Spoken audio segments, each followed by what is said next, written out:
The Glacius 7 research outpost had been, up until approximately 14 minutes ago, a marvel of modern xenological engineering.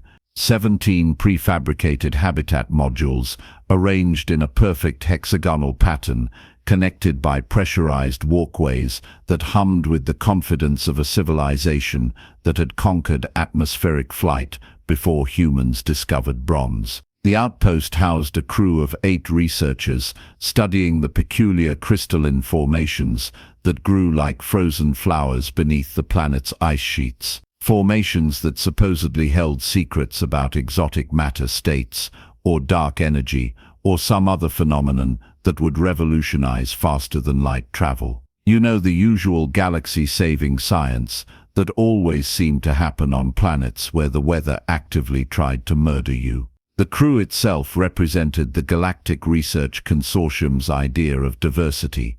2 Vexillians, whose species had turned risk assessment into a religious philosophy.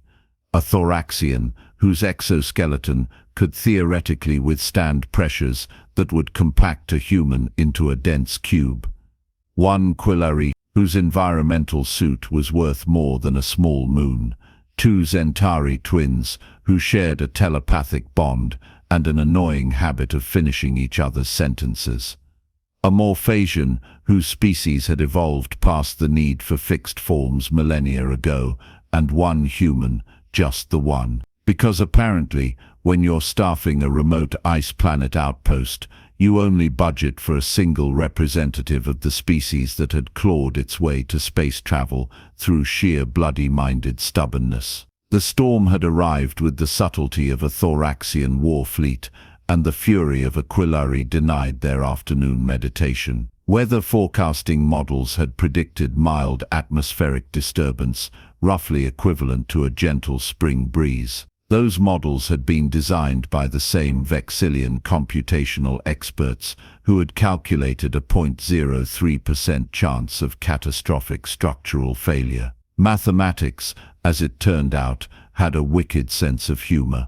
The wind hit first, screaming across the ice fields at speeds that made supersonic seem leisurely.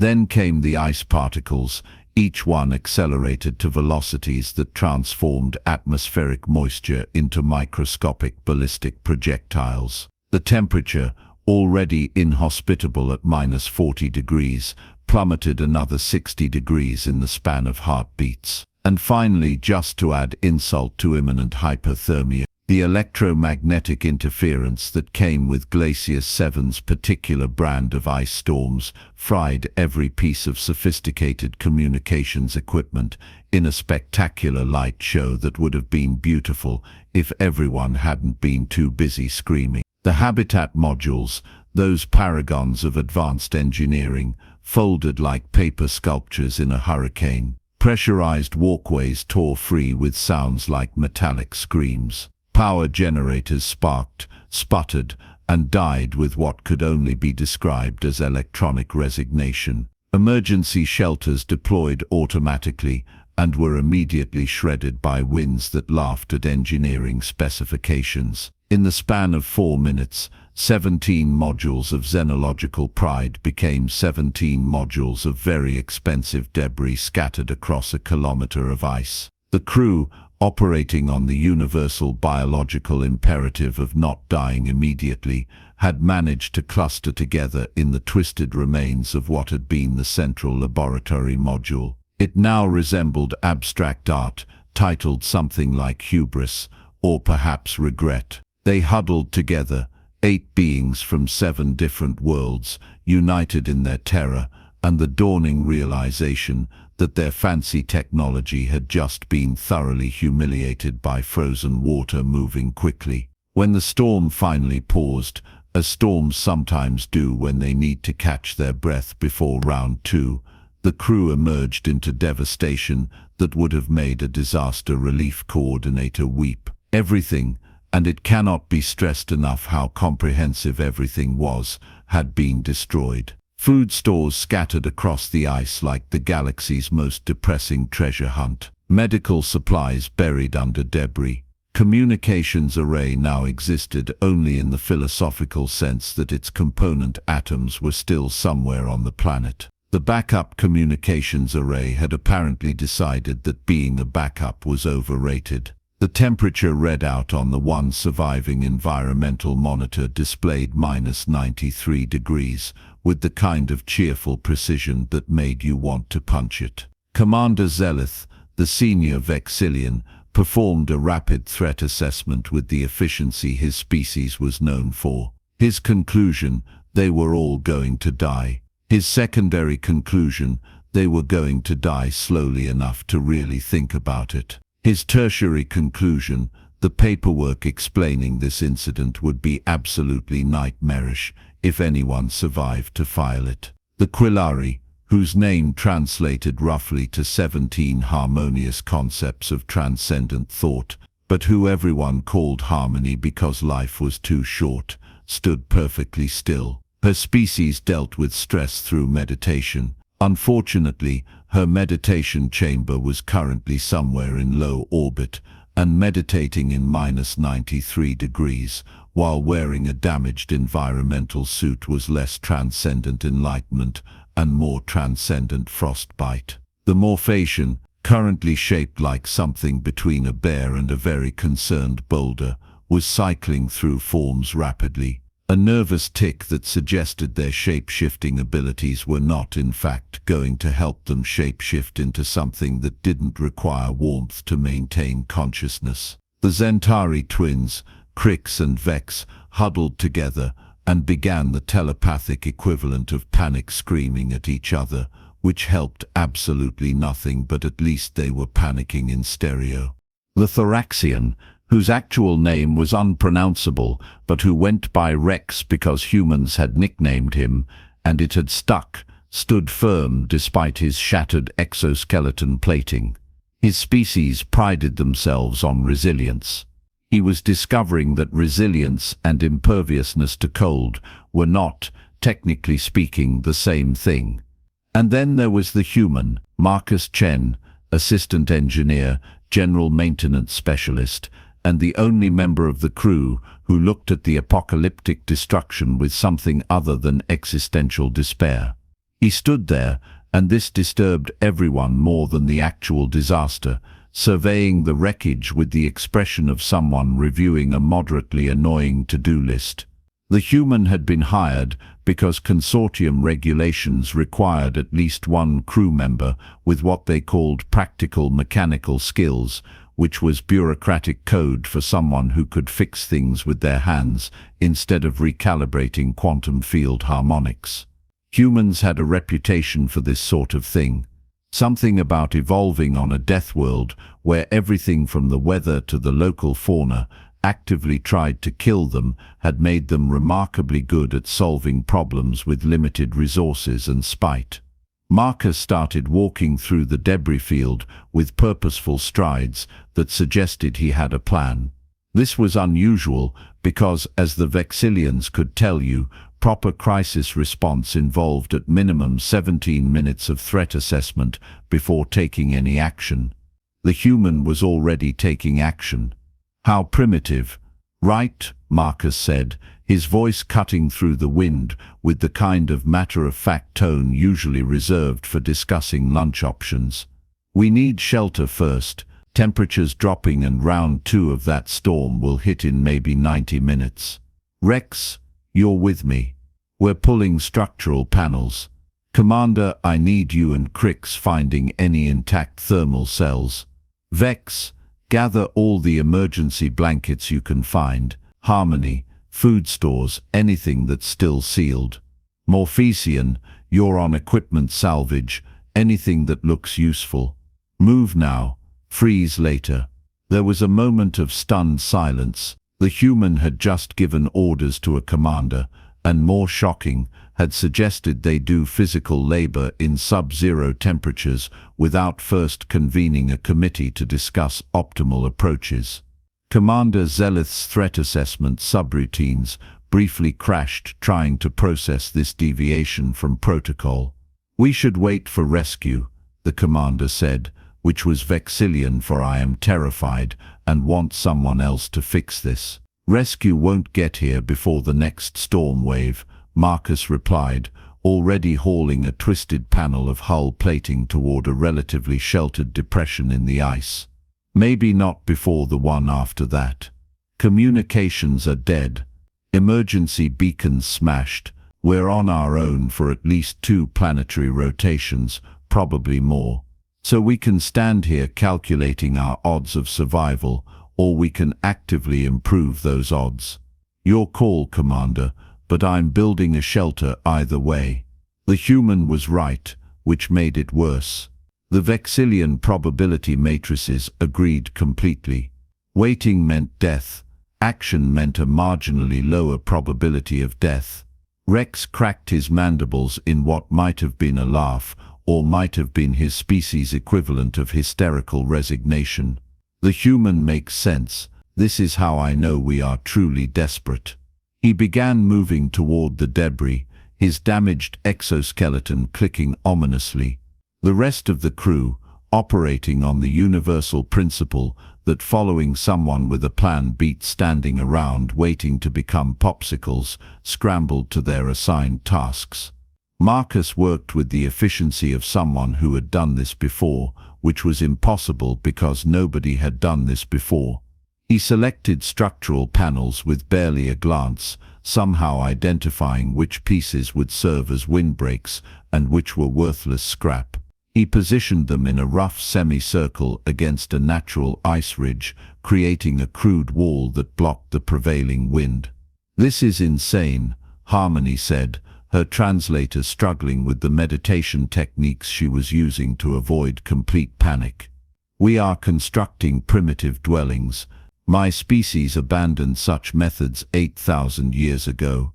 Your species probably abandoned them on a planet where the air didn't freeze," Marcus replied, jamming a support strut into the ice, with force that made several crew members flinch. "Different problems, different solutions. Rex, brace that panel." "Yeah, like that." The Thoraxian found himself taking instruction from a being whose skeleton was internal and therefore clearly inferior from an evolutionary standpoint. Yet the human's commands made sense, each action building on the previous one with a logic that was brutally practical. Within 30 minutes, a shelter existed.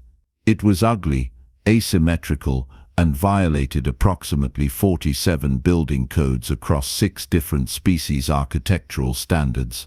It was also windproof, relatively insulated, and large enough to fit all 8 crew members. It was, in short, perfect. The Morphesian, who had been salvaging equipment with tentacles that kept trying to retract from the cold, dragged over a collection of components. "I found power cells, some heating elements, part of an atmospheric processor." Marcus examined the hall with the practiced eye of someone who saw potential in garbage. "Good, heating elements are priority. We need warmth before anything else. The power cells are damaged," the Morphesian pointed out. "Output is unstable, then we'll use them unstably," Marcus said with a shrug that suggested unstable power sources were just another Tuesday. He began connecting components in ways that made the Morphesian's current form twitch nervously. The Zentari twins returned with an armload of thermal cells, most of them cracked. "These are barely functional," Creeks said. "They won't generate sufficient heat." Vex continued. "Marcus took them anyway. They'll generate some heat, which is more than we have now. Plus I have a better idea." He pulled out a small rectangular object from his personal kit. "What is that?" Commander Zeleth asked with deep suspicion. "Lighter," Marcus said, as if that explained everything. He also produced a small metal container. "And fire-starting gel. Emergency supplies from Earth." The crew stared at him. "You brought fire-making equipment to an ice planet research station equipped with fusion-powered environmental systems." Harmony's translator barely managed to convey her disbelief. "I bring it everywhere," Marcus replied. Humans learned a long time ago that fancy technology is great until it isn't. Fire always works. He gathered some of the synthetic insulation material from shredded emergency shelters, arranged it in a small pile, applied gel, and sparked the lighter. Fire bloomed in the shelter. Actual, primitive, chemical combustion-based fire. The Quillari recoiled. The Morphesian cycled through 3 different forms in rapid succession. Rex's mandibles clacked in what was definitely alarm. The Vexillians' risk assessment systems began flashing warnings about uncontrolled exothermic reactions in confined spaces. Relax, Marcus said, feeding more material to the flames. It's contained, ventilated, and exactly what we need. This is literally the oldest technology humanity has.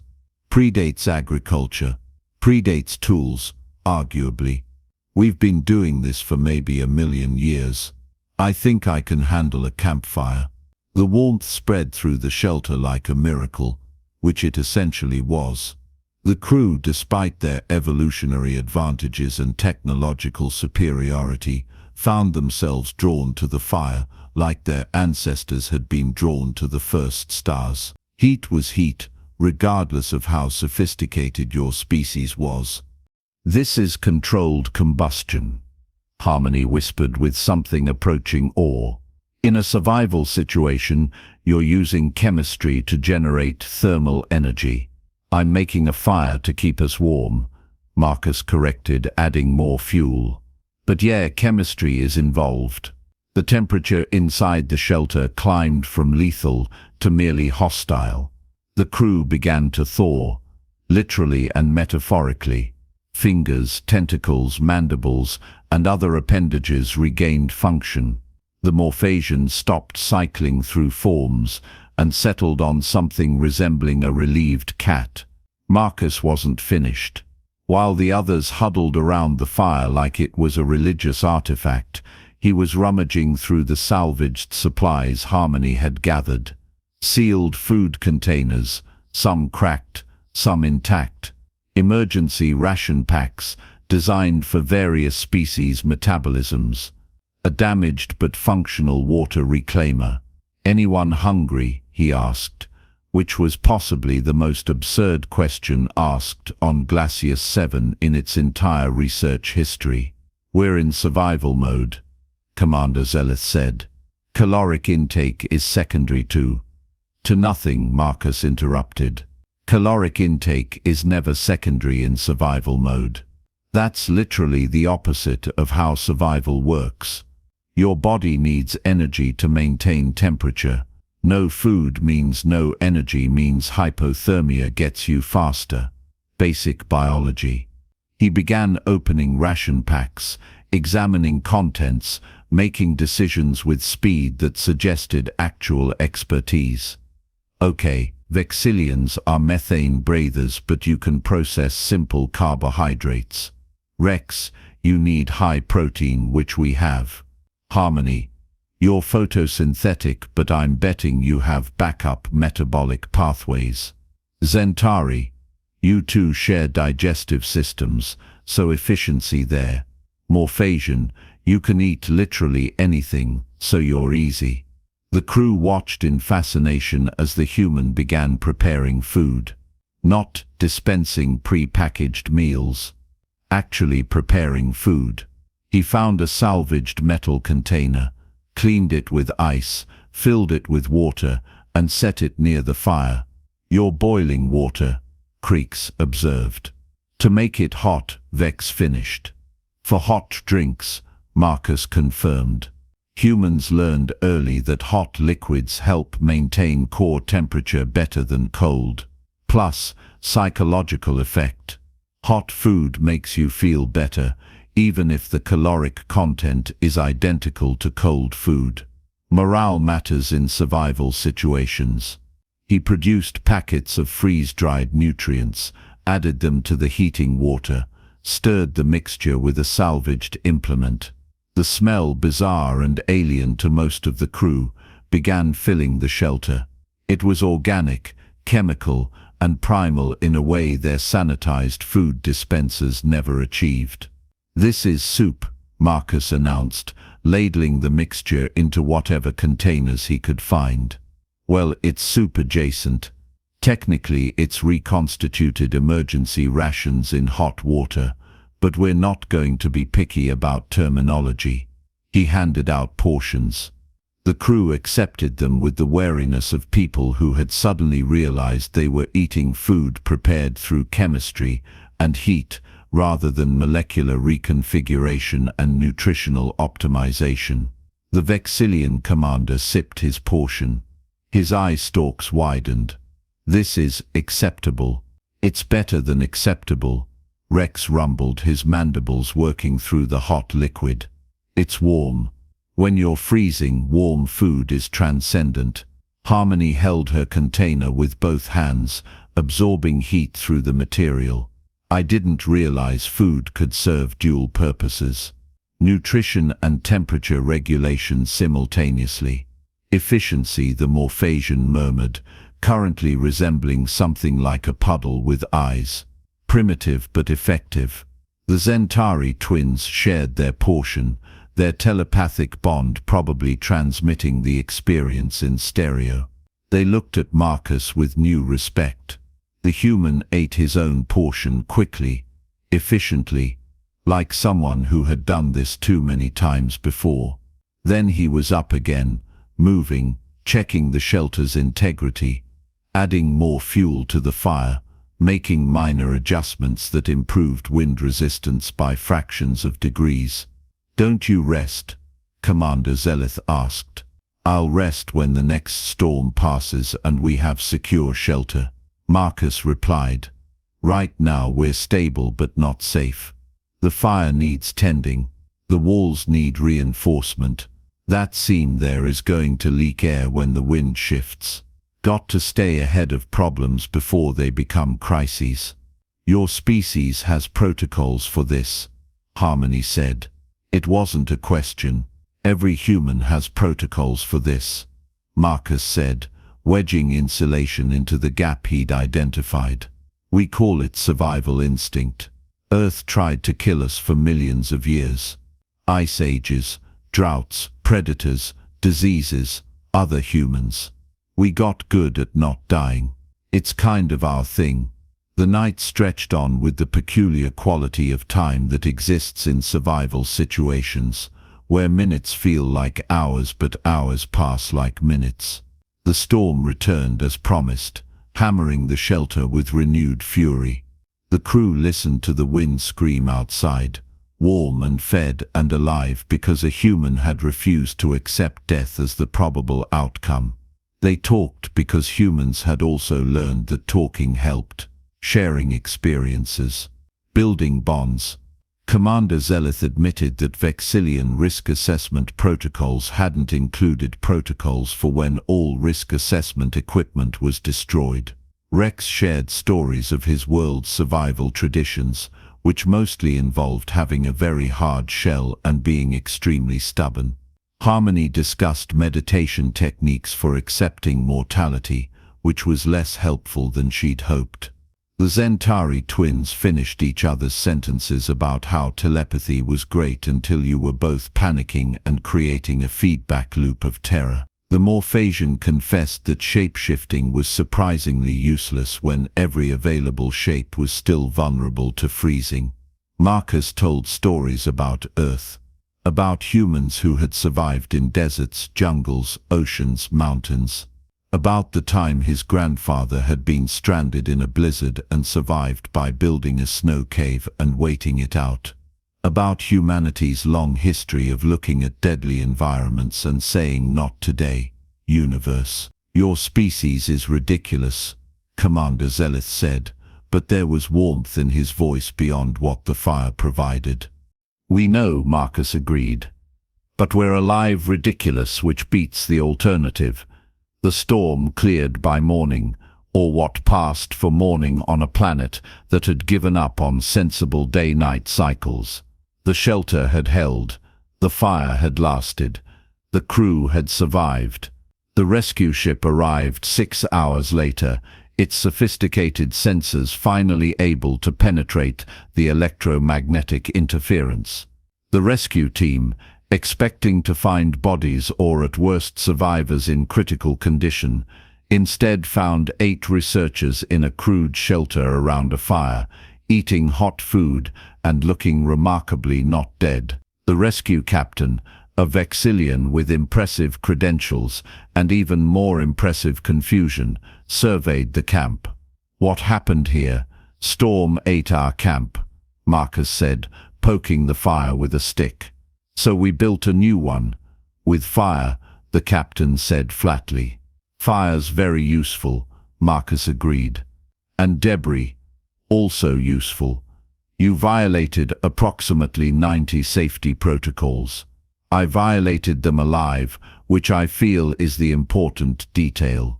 Commander Zelith stepped forward. "Captain, I will file a full report.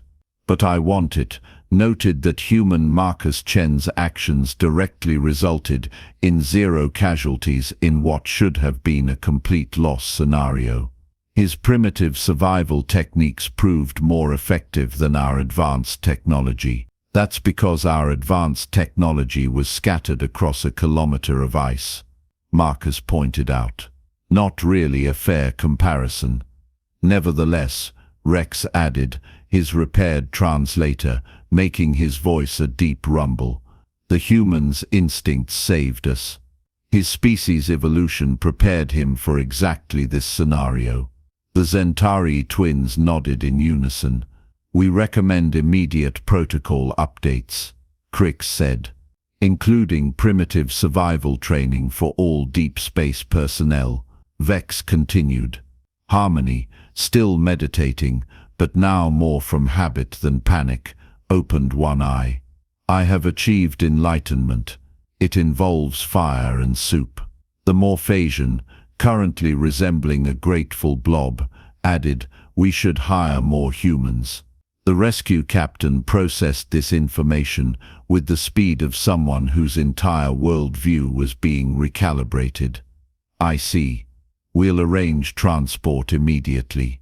As the crew was evacuated to the rescue ship, leaving behind the crude shelter that had saved their lives, Marcus took one last look at their camp. The fire was still burning, a primitive testament to an ancient technology that had outlasted civilizations and would probably outlast a few more. Commander Zelith approached him on the ship. "I am writing a report for the research consortium. I figured. I am recommending significant changes to survival protocols." "Makes sense. I am also recommending you for a commendation." Marcus laughed. "For starting a fire and making soup. For keeping us alive when all our sophisticated technology failed. For demonstrating that sometimes the oldest solutions are the best solutions. For teaching 8 researchers from 7 different worlds that survival is not about having the best equipment. It is about having the will to refuse death and the practical knowledge to back up that refusal." "I just did what needed doing," Marcus said with a shrug. "Exactly," the commander replied. "That is why it's noteworthy." The report, when filed, caused significant disruption in the Galactic Research Consortium's administrative departments. Committee meetings were convened, protocols were reviewed, training programs were proposed. There was much discussion about the balance between technological reliance and practical skill development. A subsidiary investigation was launched into why a species that had only achieved faster than light travel 300 years ago seemed better prepared for survival scenarios than civilizations that had been spacefaring for millennia. The conclusions were uncomfortable for some, enlightening for others, and mostly involved acknowledging that evolution on a planet that constantly tried to kill you provided skills that clean-room scientific development didn't. Several research stations began including primitive survival equipment in their emergency supplies, fire-starting materials, basic tools, supplies that didn't require power or sophisticated technology. Human consultants were hired across multiple facilities, teaching the ancient arts of looking at debris and seeing solutions, of staying calm when everything was on fire,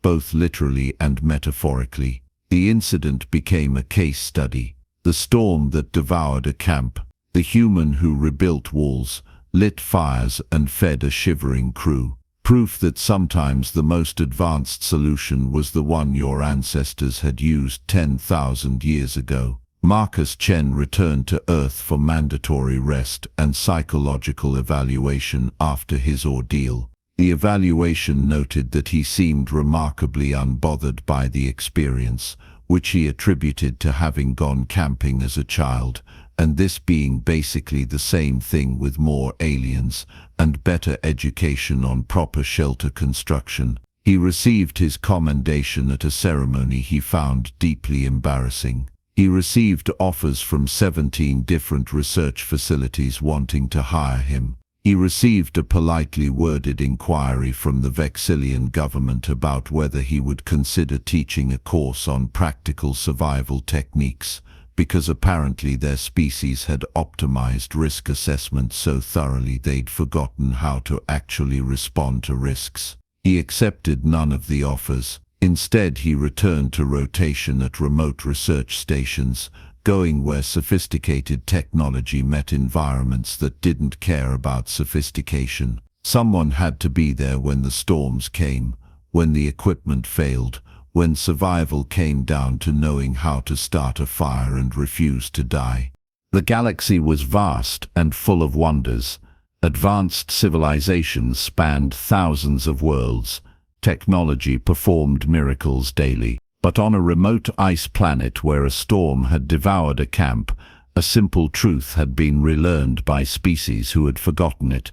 Sometimes the difference between life and death wasn't your technology or your evolution or your sophisticated protocols. Sometimes it was just a human with a lighter, some debris, and the absolute refusal to let a little thing like catastrophic infrastructure failure ruin everyone's day. The fire had gone out on Glacius 7, buried under ice and wind. But the lesson burned on, warm and persistent, a reminder that humanity's greatest strength had always been looking at impossible situations and finding a way to make soup.